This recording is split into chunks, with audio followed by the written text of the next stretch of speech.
سورة الكهف مكية. بسم الله الرحمن الرحيم.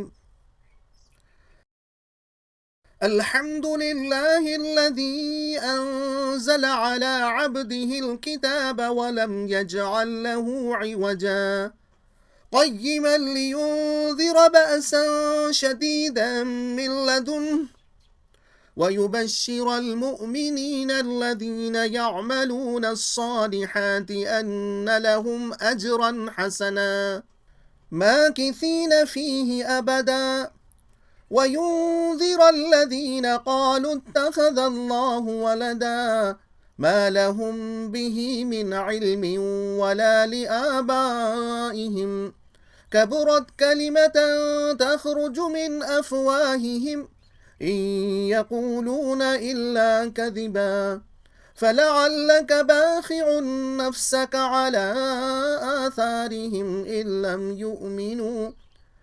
لم يؤمنوا بهذا الحديث أسفا إنا جعلنا ما على الأرض زينة لها لنبلوهم أيهم أحسن عملا وإنا لجاعلون ما عليها صعيدا جرزا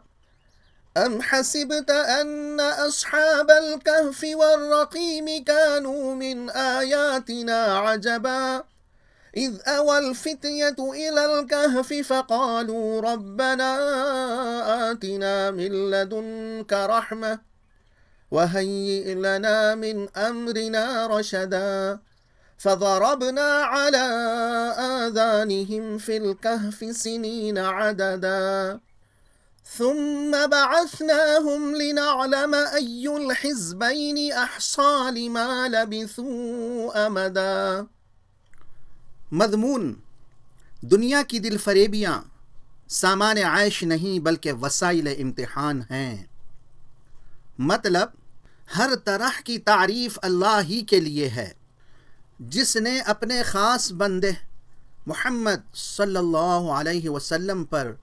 یہ ایسی کتاب نازل فرمائی ہے جس میں جو کچھ بیان کیا گیا ہے وہ سب سراسر حق ہے. اس پر ایمان لا کر نیک عمل کرنے والوں کو بہترین اجر کی جس میں وہ ہمیشہ رہیں گے خوشخبری ہے، اور سرکشوں اور نافرمانوں کو سخت عذاب الہی کی تنبیہ ہے. یہ سر و سامان جو دنیا میں رکھتے ہو اور جس کی دل فریبیوں پر تم فریفتہ ہو، یہ ایک عارضی زینت ہے جو اس آزمائش کے لیے ہے کہ کون اپنے اصل مقام بندگی رب کو فراموش کر کے ان دل فریبیوں میں گم ہو جاتا ہے، اور کون یاد رکھ کر صحیح راستے پر قائم رہتا ہے. جس روز یہ امتحان ختم ہو جائے گا اسی روز یہ بساط عیش الٹ دی جائے گی اور یہ زمین ایک چٹیل میدان کے سوا کچھ نہ رہے گی.